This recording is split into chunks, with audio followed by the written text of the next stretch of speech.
Hey there, I'm Kodosha Kraken, and today we're having fun in the kitchen. We're gonna cook some lasagna. So, it's pretty basic. We've got the ingredients in here. Some cheese, as you call it in English.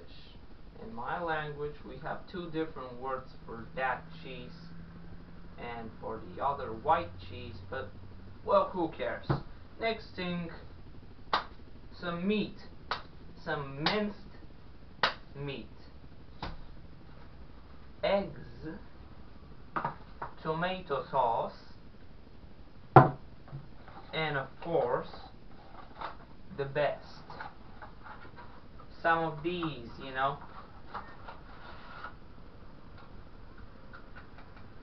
mm, yep. So wow, let's get ready. Forgot to mention, we're gonna need some butter too, this fatty thing made by your cows. Or you can use everything else that has fat, swine fat, coconut, olive, whatever you want. Just some fat, to get stuff. You don't want stuff skinny, okay? First thing we do, of course, we wash our hands. Keeping the hygiene on a high level. Now, I got one of these slimmy tavas, and we get some baking paper. This one is already used, but I just have it. So and we get some nice chip of butter. You see this? Made by your cow. And we put it all over the place here on the paper. You just slim it through. You want to make a layer of fat, okay? You want it to be very fat, high in cholesterol.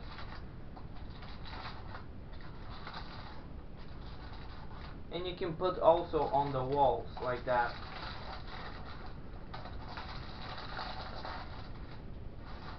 It's preferred that you put on each dimension of these. Each on 4 walls and also on the bottom. That's how you get a really fat lasagna that Garfield would enjoy eating,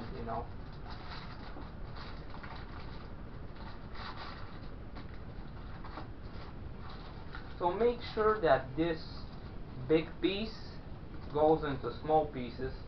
If you don't have the patience to go it slim through the bottom like me or on the walls, if you don't want to put it all like, that'll take some time pretty much. So just make it on small pieces and smash them on the bottom. It's not so recommendable though, because there will be places with more butter and places with less butter. So the more patience you have, the better. Just put it on the bottom, on the walls, squash it. Maybe you can actually remove the excess when you've already made a good layer of fat. Oh, and by the way, if your fat is liquid, like let's say linum or fish fat, and you just put it, like you put it. There's nothing special about that.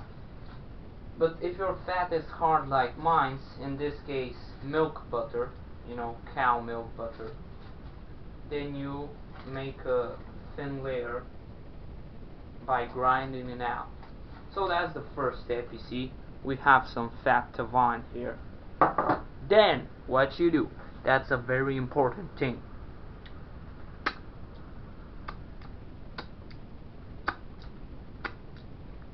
And then you wash your hands.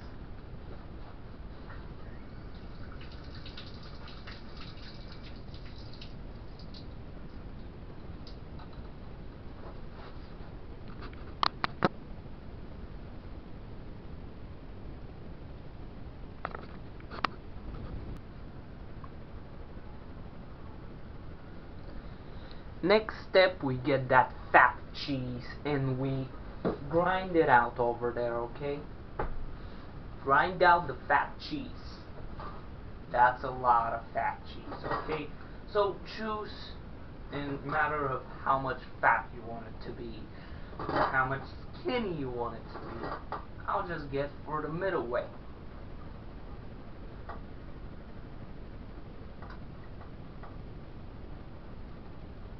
Grinding it out, Ray Kroc, the founder of McDonald's. Do you know he has a book like that? It's about business, not about burgers probably. I haven't read it, but you can check it out. I've heard about it. Pretty much good stuff. And you know what he says? It's not about the burgers, it's about the real estate. That guy has some top real estate from his McDonald's stuff. You know, on big boulevards, big cities, capitals, all over the world. He's got some big stuff going on, you know. It's not about the burgers. You can see my head over here, but not in here because you won't see the table otherwise. But all you need to see is the food. So yeah, I'm kind of excessive in here. Yeah. So you grind out the fat cheese as much as you want. If you want it to be fat, like some kind of a swine, then you put all that cheese. If you want it to be kind of lean, then you put less cheese. But I think I'll go for all of the cheese. Although I'm not sure. Okay, let's cut it. I'll use this, and this I'll just leave it for a reserve.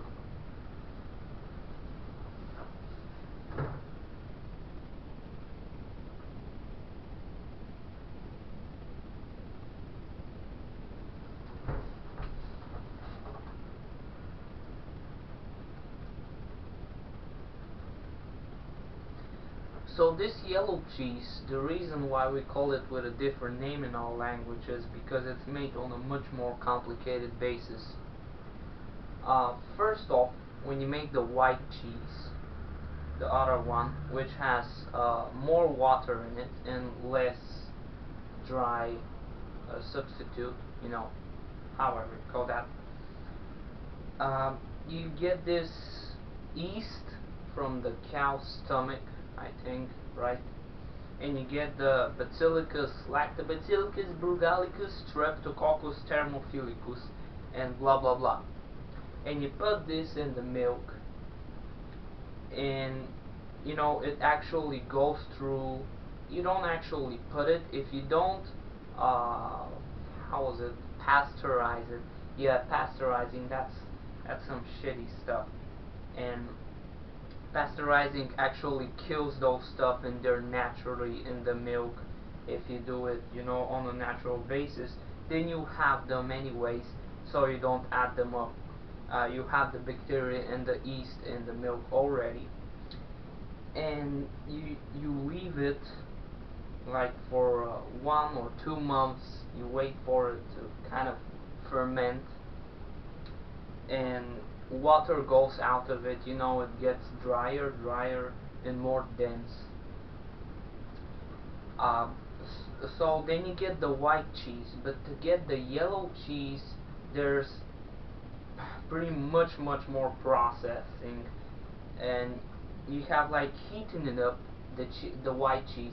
You heating it up in an oven, let's say, whatever you want. Then you smash it on small pieces, you cut it, you rinse it out, and then you heat it again, and you mix it, and after that you put salt, and you leave it for another 1 or 2 months, and you get that yellow cheese. You know, it's a result of much more heat, much more drying, more salt, and more fermenting. And what you get is something with less water, more protein, more carbohydrates, and more fat. But you know, the Western world, it has just one word for this: cheese. If you're curious in Bulgarian the difference, the white cheese, we call it sirene. Like the yeast that we use for it is sirenina, and the yellow cheese is kashkaval.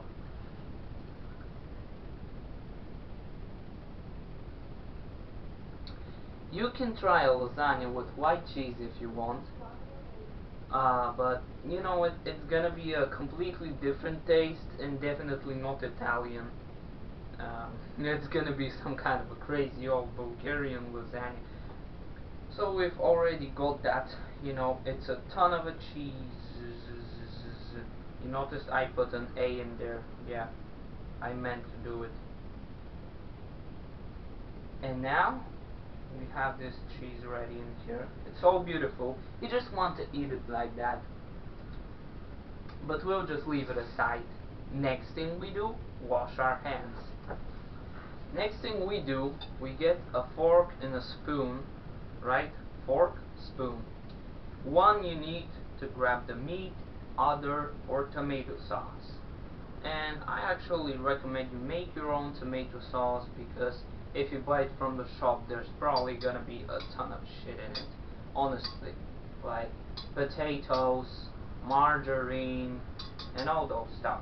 Well, if you like them, I'm not stopping you, so do whatever you want.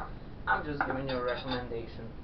Now we got those semolina durum wheat stuff.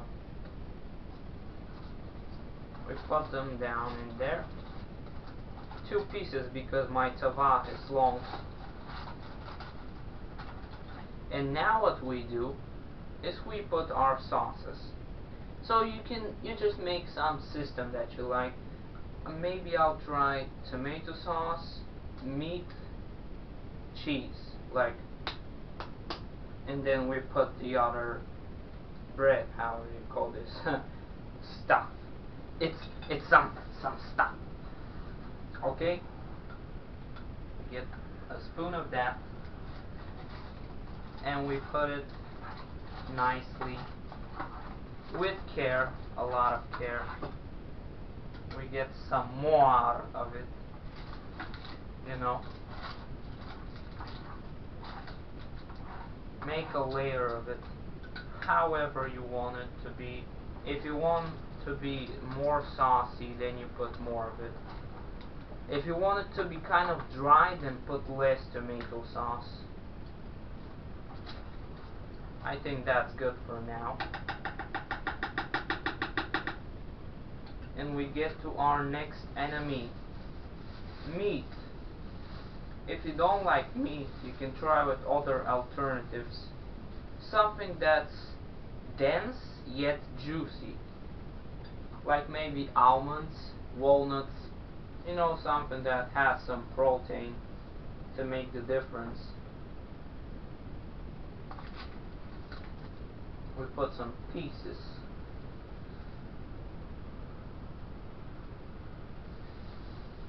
And I'm telling you, I'm not going for a recipe in here, so it's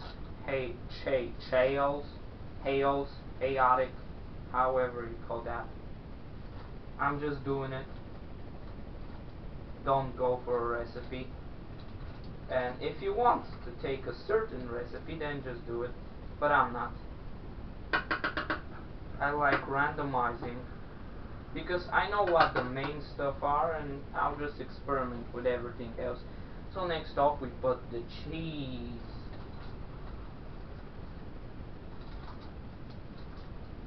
You know, cheese has 3 kinds of protein in it. One is the casein, or you know why it's casein, because that's the German word for cheese, like Käse. Käse is cheese in German, and it probably comes from Latin too. So you have that casein protein first, then you've got lactoalbumin. Lacto, like milk, lactose, you know, lactoses. And albumin, I don't know, maybe it's like white, like the egg white. And the third protein in the cheese is the lactoglobulin, like milk sphere, globus. you know, the globe. And those are the three proteins in cheese. So this cheese, the yellow cheese, it's got like 24, let's say 24 by 100 grams. On 100 grams of yellow cheese, you got 24 grams protein. So it's a pretty good value. I don't know how you see that, but you do see it. Getting to the meat again. And you just do that on the systemized basis. You choose your custom, you know. You can put meat, tomato, cheese, or you can put cheese, tomato, meat. But you know why I prefer cheese on top? I prefer cheese to be on the highest level because, you know, it gets that crumbly crust, however you call it. You know, the hard part of it. Like it gets the goldish brown. I don't know if you understand me, but you've probably eaten some hot pizza and you know what I'm talking about. So that's why I put cheese all on the top. Cheese on the top of the world. This lasagna doesn't have that much bread in it. You know, as I see, I'm filling this out without much bread. So this is how it looks in the middle.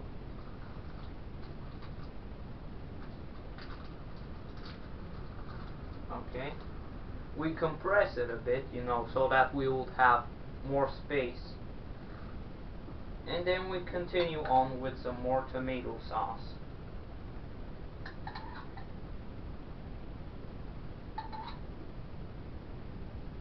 This one is not homemade, but you know, it's kind of good, you know. I haven't actually read it that much, but it's made of tomatoes, water, salt, sucralose, potassium sorbate, potatoes, lime. Well, it doesn't have margarine, so it's good.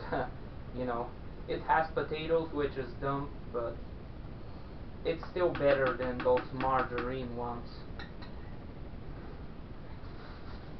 I find margarine disgusting, you know, but it's your own taste, so you can put if you want.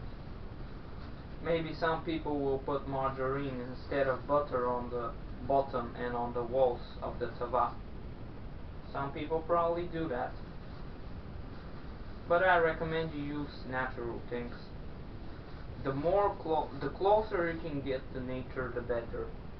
Except if you don't want to be, you know, that kind of a advanced guy who eats gene modified foods, because there's people like that, you know.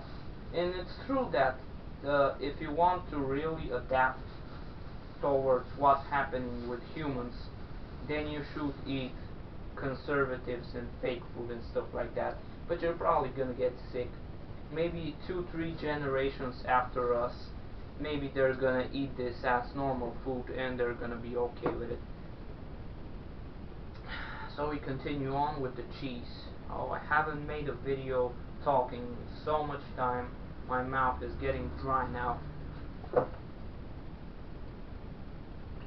But I love it. You know what? This is actually one of my first dreams. You know, one of my dreams is cooking. You know, being cooking everything I like cooking.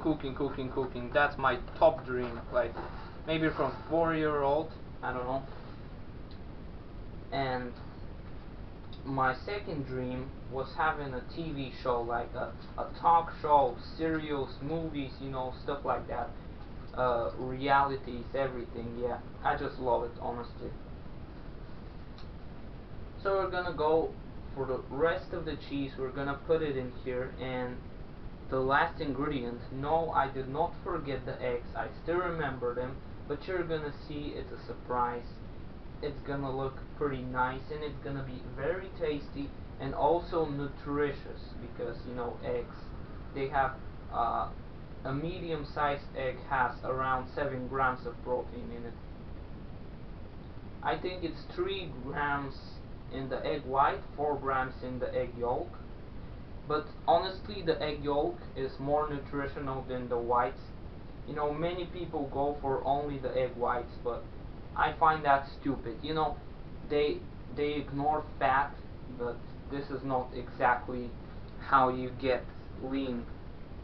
Because you can eat fat and you can still be lean. I'm telling you that, and I'm giving you a promise. Just into some certain quantity that you know you still have your calorie intake lower than what you expense. You know, if you run like 4 kilometers and you eat like that much butter, it's gonna be alright. So now we wash the eggs.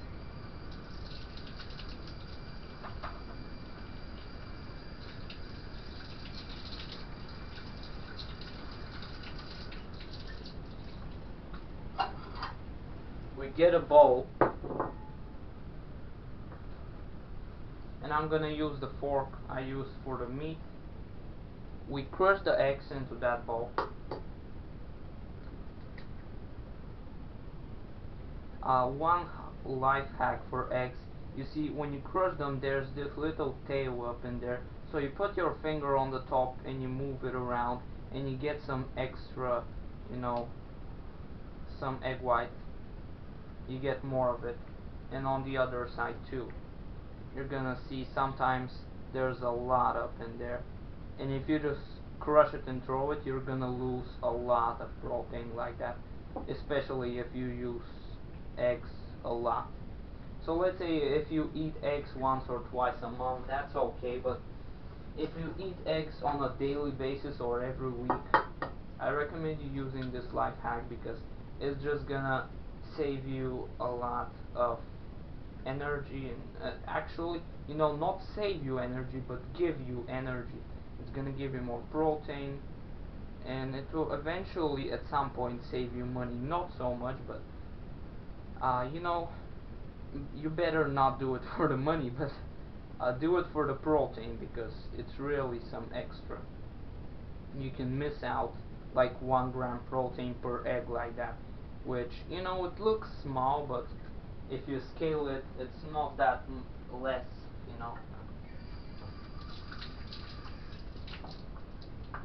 It's a serious number if you're eating a lot of eggs. So what we do now is get our fork and squash them up. Squashy boshy, come on. You just kill them. Kill them with fire and etc. The faster you can, the better. You know, you don't use that much force, but it's a serious thing.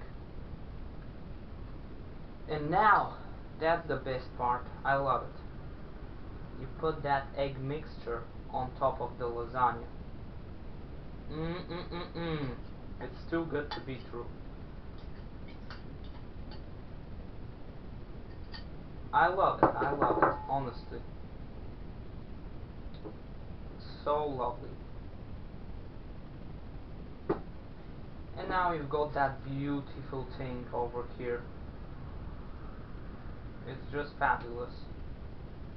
You mix it up with the cheese, and you get this fantastic thing. By the way, what's left in the bowl, I recommend you get some bread, go over it, and make a toast. You know, just put it in the oven for a while, and just for some seconds or a minute, it's gonna be crispy and wonderful.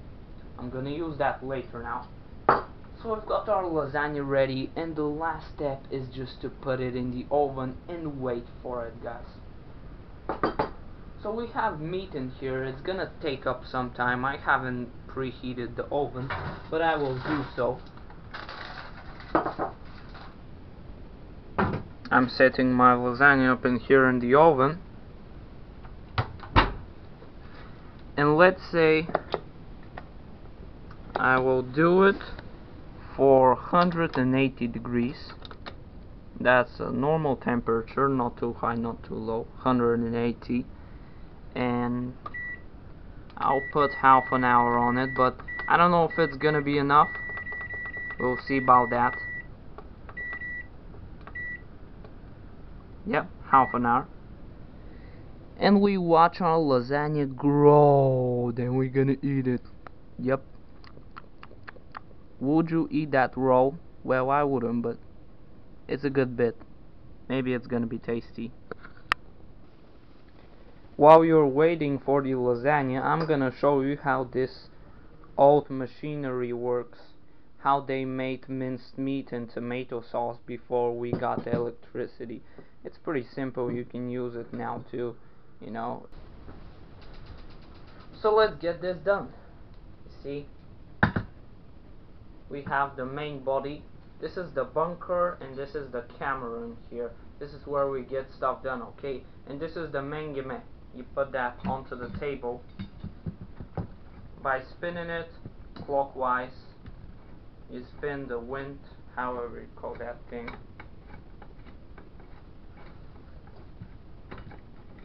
Yep. Spin it, spin it, spin it until it gets hard. Now it's just about fine. It's not moving that much. You can spin it more if you want it to be more static. So, getting on the main point, this is the spiral. It pushes the objects towards the blade and the filter. So, how do we get those? We put the blade over here. As this is gonna spin, it's gonna go through the blade, then through the filter, and eventually you have minced meat or tomato sauce. We put that in here. This here, it's getting almost vacuumed. You know, the door in the opposite side, you don't see it right now. And we get this.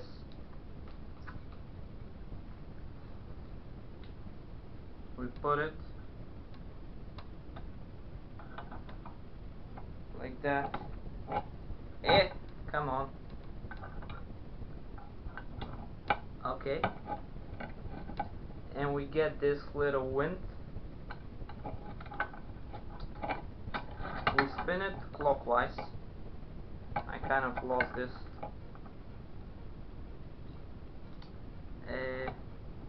It's hard when you don't have someone to push it on the other side, but oh, okay.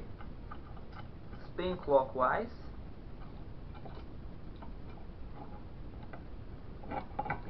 Now we've got that.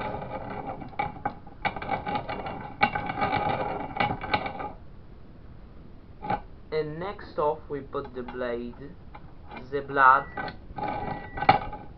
bloody stuff. My oven has heated already, that's nice. On the 5th minute.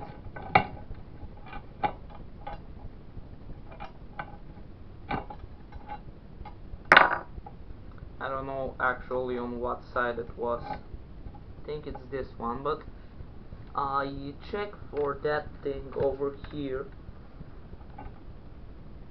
where you push this, you see.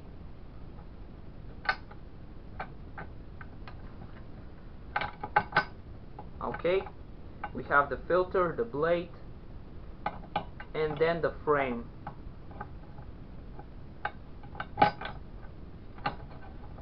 You spin clockwise,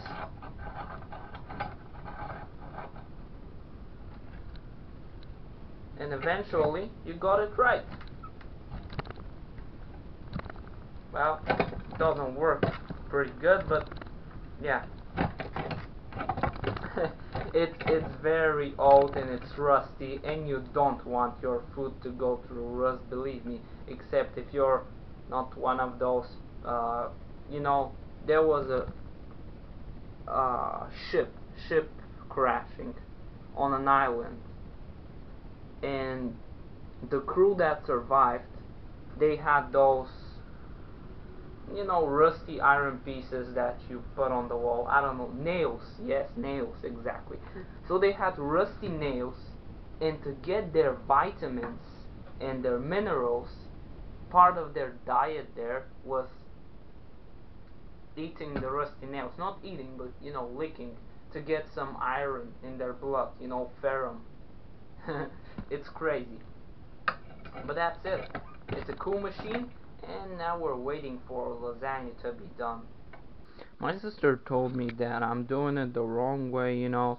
I should have put the ingredients, like the minced meat, I should have put it in the oven before that, or in the pan, and fry it or bake it before putting it in lasagna, you know. Just put the ingredients and heat them up for a while, and it should be all ready before you put them up together. But that's her theory. I'm just gonna try this al angle lasagna. Let's see how we've got it in here. Maybe I'll try with this place in here.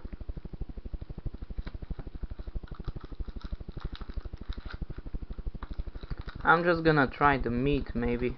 I know it's very hot, so I'm gonna see if the meat is raw. Mmm. Yeah, it's pretty much à l'anglais.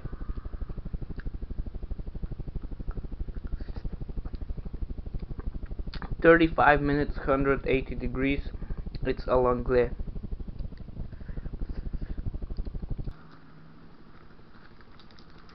So that's it.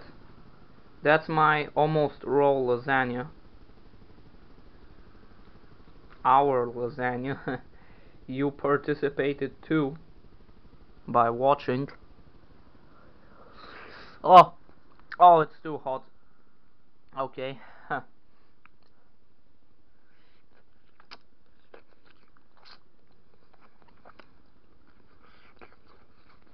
Mmm. Oh, it's good.